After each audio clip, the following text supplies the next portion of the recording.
Hola, Dios te bendiga, espero que estés muy bien. Seguimos avanzando en la lectura de la Biblia de tapa a tapa en un año. En la serie leemos la Biblia en un año con Reina Valera 60, la versión bíblica tradicional que siempre nos ha bendecido.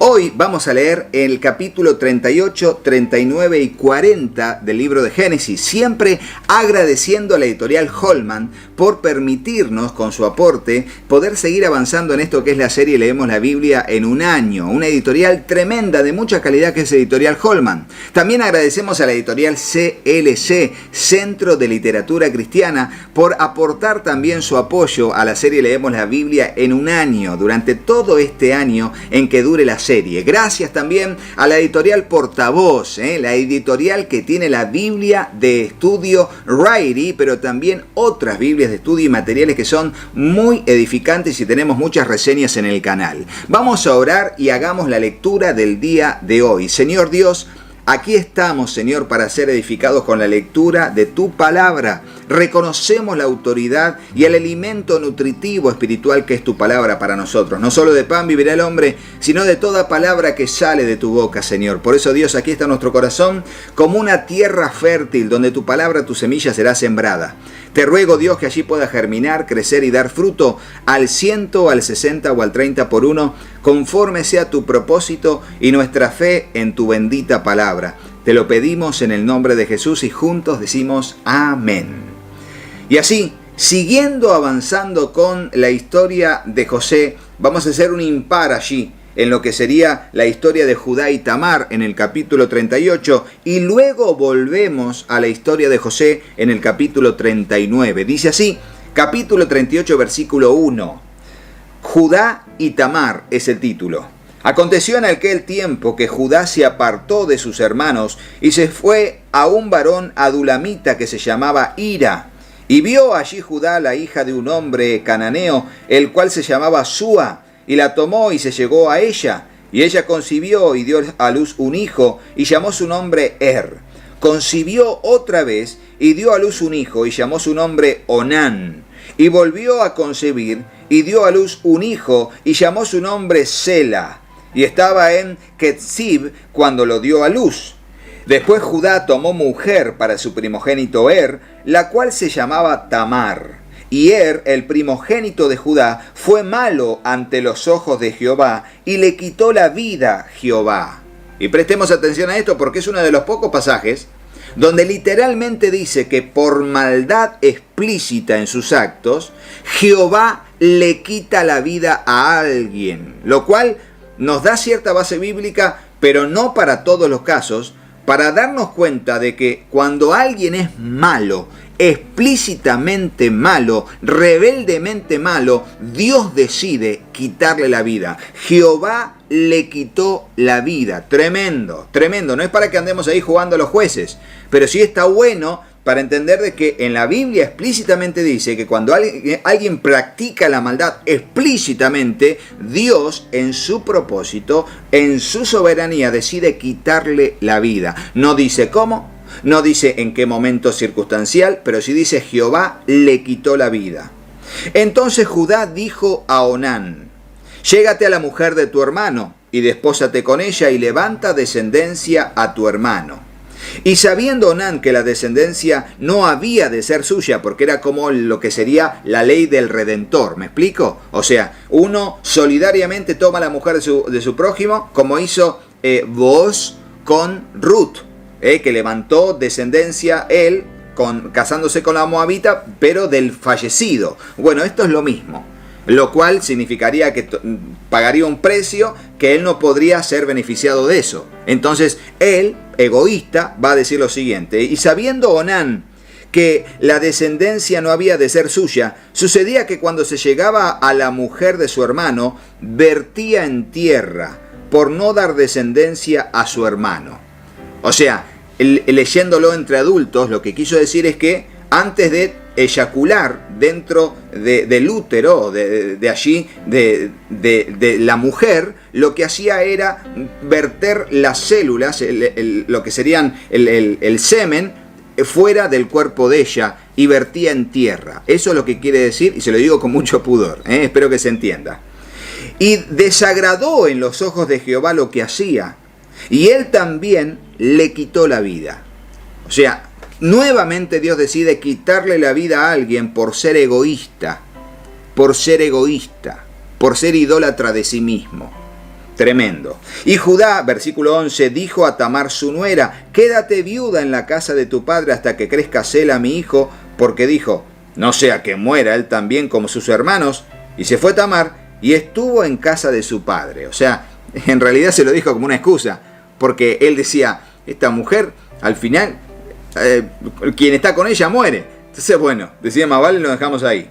Pasaron muchos días y murió la hija de Súa, mujer de Judá, y después Judá se consoló y subía a los trasquiladores de sus ovejas en Timnat, él y su amigo Hira, el adulamita. Y fue dado aviso a Tamar, diciendo: he aquí tu suegro sube a Timnat a trasquilar sus ovejas.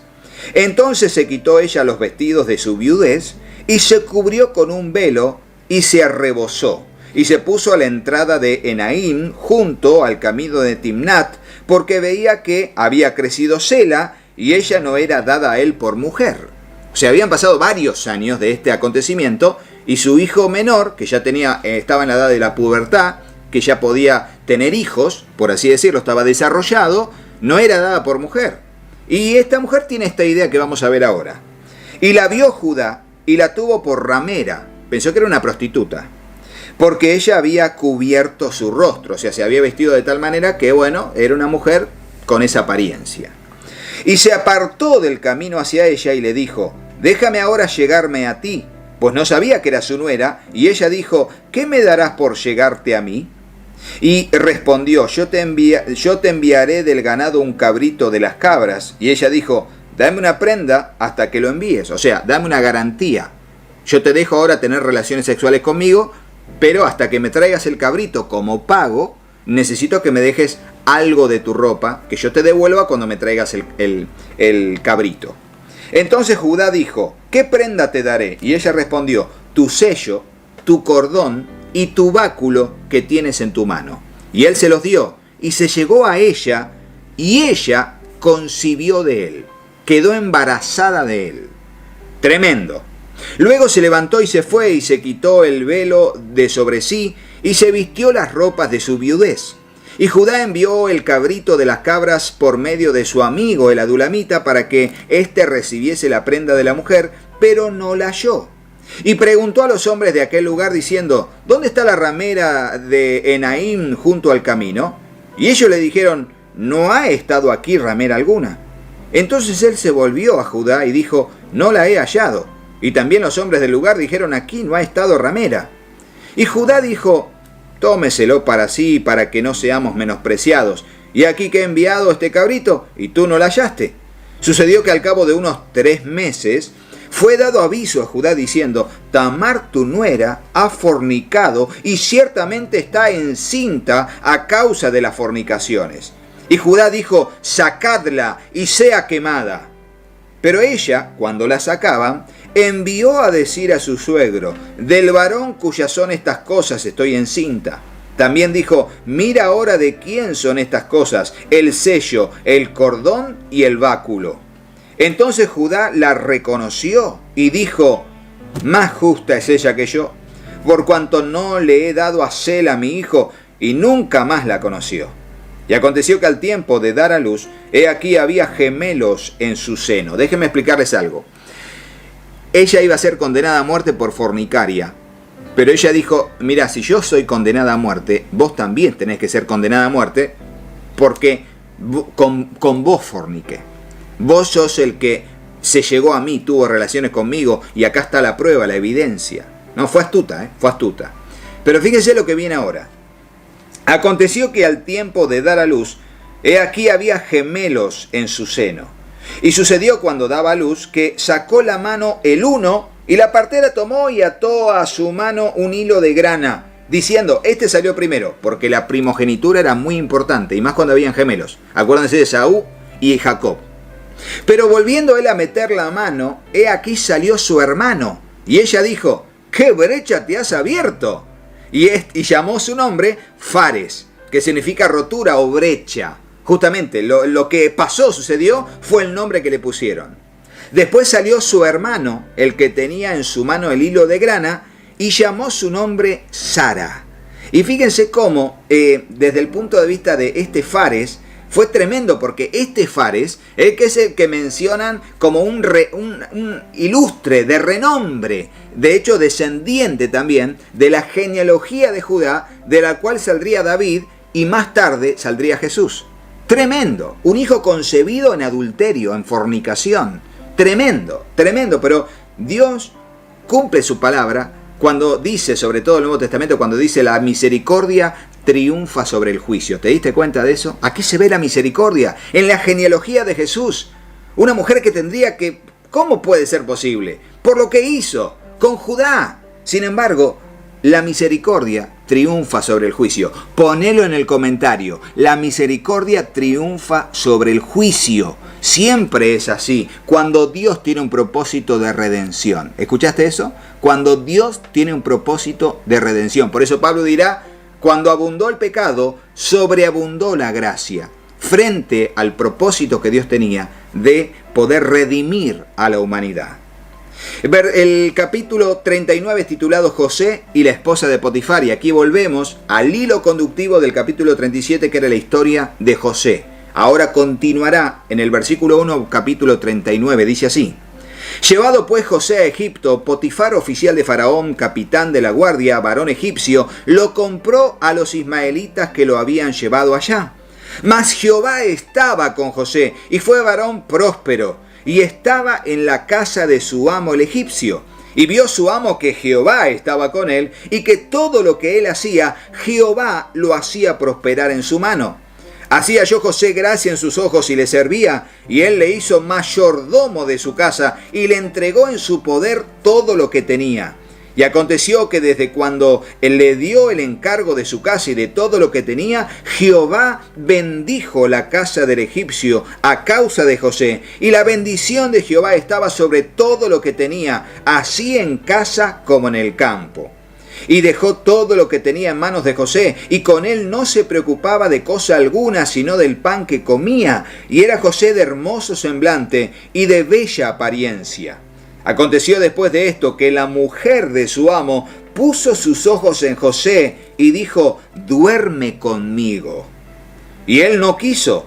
Y dijo a la mujer de su amo: he aquí que mi señor no se preocupa conmigo de lo que hay en casa, y ha puesto en mi mano todo lo que tiene. No hay otro mayor que yo en esta casa, y ninguna cosa me ha reservado, sino a ti, por cuanto eres su mujer. ¿Cómo pues haría este grande mal y pecaría contra Dios?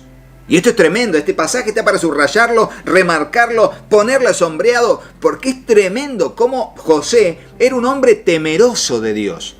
Y él decía: ¿cómo me voy a acostar con vos? Primero, voy a cometer adulterio contra Potifar. Segundo, voy a pecar contra Dios. No lo pienso hacer, no lo pienso hacer. Porque el temor de Dios debe dirigir nuestra vida siempre. Ponelo en el comentario. El temor de Dios debe dirigir nuestra vida siempre. Si no hay temor de Dios en nuestra vida, vamos a tener temor de otras cosas que no nos van a llevar por buen camino. Siempre ha sido así. Sigue diciendo: aconteció entonces, hablando ella a José cada día, no escuchándola a él para acostarse al lado de ella, para estar con ella, aconteció que entró él un día en casa para hacer su oficio, y no había nadie de los de su casa allí. Y ella lo asió de su ropa diciendo: duerme conmigo. Entonces él dejó su ropa en las manos de ella y huyó y salió. Y cuando ella vio que le había dejado su ropa en sus manos y había huido fuera, llamó a los de su casa y les habló diciendo: mirad, nos ha traído un hebreo para que hiciese burla de nosotros. Vino él a mí para dormir conmigo, y yo di grandes voces. Y viendo que yo alzaba la voz y gritaba, dejó junto a mí su ropa y huyó y salió. Y ella puso junto a sí la ropa de José hasta que vino su señor a su casa. Entonces le habló ella las mismas palabras, diciendo: el siervo de los hebreos que nos trajiste vino a mí para deshonrarme. Terrible, ¿no? Esta mujer es terrible.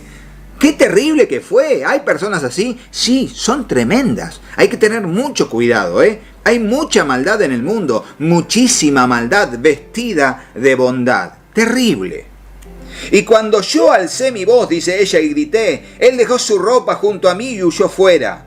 Y sucedió que cuando oyó el amo de José las palabras que su mujer le hablaba diciendo, así me ha tratado tu siervo, se encendió su furor. Y tomó su amo a José y lo puso en la cárcel donde estaban los presos del rey, y estuvo allí en la cárcel. Versículo 21, y es lo que marca la diferencia. Pero Jehová estaba con José y le extendió su misericordia y le dio gracia en los ojos del jefe de la cárcel. Y el jefe de la cárcel entregó en manos de José el cuidado de todos los presos que había en aquella prisión. Todo lo que se hacía allí, él lo hacía. No necesitaba atender el jefe de la cárcel cosa alguna de las que estaban al cuidado de José, porque Jehová estaba con José, y lo que él hacía, Jehová los prosperaba. Por favor, antes de terminar con el capítulo 40, pon en el comentario, cuando Jehová está con nosotros, él prospera nuestro camino. ¿Escuchaste eso? Cuando Jehová está con nosotros, él prospera nuestro camino. Reconocelo, recibilo, atesorá esa palabra en tu corazón, masticá ese pan de la palabra de Dios, masticalo, que te nutra, que te dé fe, confianza, permanencia y perseverancia. Capítulo 40, titulado José interpreta dos sueños, dice así, versículo 1. Aconteció después de estas cosas que el copero del rey de Egipto y el panadero delinquieron contra su señor el rey de Egipto. Y se enojó Faraón contra sus dos oficiales, contra el jefe de los coperos y contra el jefe de los panaderos, y los puso en prisión en la casa del capitán de la guardia, en la cárcel donde José estaba preso. Y el capitán de la guardia encargó de ellos a José, y él les servía, y estuvieron días en la prisión. Y ambos, el copero y el panadero del rey de Egipto, que estaban arrestados en la prisión, tuvieron un sueño, cada uno su propio sueño en una misma noche, cada uno con su propio significado. Vino a ellos José por la mañana y los miró, y aquí que estaban tristes. Y él les preguntó a aquellos oficiales de Faraón que estaban con él en la prisión de la casa de su señor, diciendo, ¿por qué parecen hoy mal vuestros semblantes? Ellos le dijeron, hemos tenido un sueño y no hay quien lo interprete. Entonces les dijo José, ¿no son de Dios las interpretaciones? Contádmelo ahora. Entonces el jefe de los coperos contó su sueño a José y le dijo, yo soñaba que veía una vid delante de mí, y en la vid 3 sarmientos, y ella como que brotaba y arrojaba su flor, viniendo a madurar sus racimos de uvas. Y que la copa de Faraón estaba en mi mano, y tomaba yo las uvas y las exprimía en la copa de Faraón, y daba yo la copa en la mano de Faraón. Y le dijo José, esta es su interpretación. Los 3 sarmientos son 3 días. Al cabo de 3 días levantará Faraón tu cabeza y te restituirá a tu puesto y darás la copa a Faraón en su mano, como solías hacerlo cuando eras copero. Acuérdate de mí, pues, cuando tengas ese bien, y te ruego que uses conmigo de misericordia y hagas mención de mí a Faraón y me saques de esta casa. Porque fui hurtado de la tierra de los hebreos, y tampoco he hecho aquí por qué me pusiesen en la cárcel. Viendo el jefe de los panaderos que había interpretado para bien, dijo a José, también yo soñé que veía 3 canastillos blancos sobre mi cabeza. En el canastillo más alto había toda clase de manjares de pastelería para Faraón, y las aves las comían del canastillo sobre mi cabeza. Entonces respondió José y dijo, esta es su interpretación. Los 3 canastillos 3 días son. Al cabo de 3 días quitará Faraón tu cabeza de sobre ti y te hará colgar en la horca, y las aves comerán tu carne de sobre ti. Tremendo, ¿no? Uno para vida, otro para muerte. Al tercer día, que era el día del cumpleaños de Faraón, el rey hizo banquete a todos sus sirvientes, y alzó la cabeza del jefe de los coperos y la cabeza del jefe de los panaderos entre sus servidores, e hizo volver a su oficio al jefe de los coperos, y dio la copa en mano de Faraón, mas hizo ahorcar al jefe de los panaderos como lo había interpretado José. Y el jefe de los coperos no se acordó de José, sino que se olvidó. Y acá termina la lectura de hoy, y claro, hasta aquí llegamos hoy en este video, pero uno se pone a pensar y dice, pero al final José le dio una mano, le interpretó el sueño y dice que en cuanto salió el faraón, sucedió como hizo y este copero se olvidó de José. Dice, qué injusta que es la vida. No, tranquilos, Dios está en control.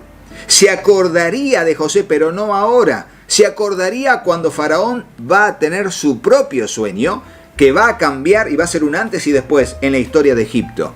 Y eso beneficiaría realmente a José y junto a José a todo el pueblo de Israel. Tremendo, Dios está en control. Está para ponerlo en el comentario, ¿no? Dios siempre está en control. Si querés hacerlo, si no está todo bien.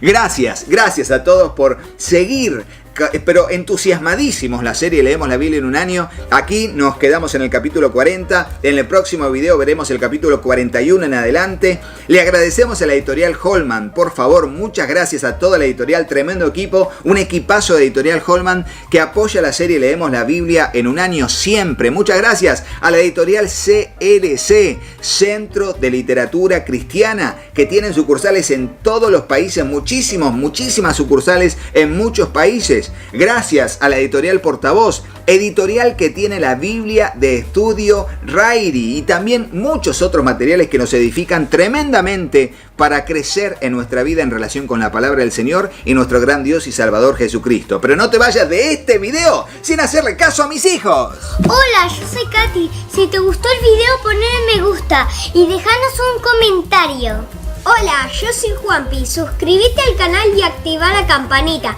Y acordate de compartirlo con tus amigos. Que Dios los bendiga muchísimo. Y hasta el próximo video. ¡Chao, chao!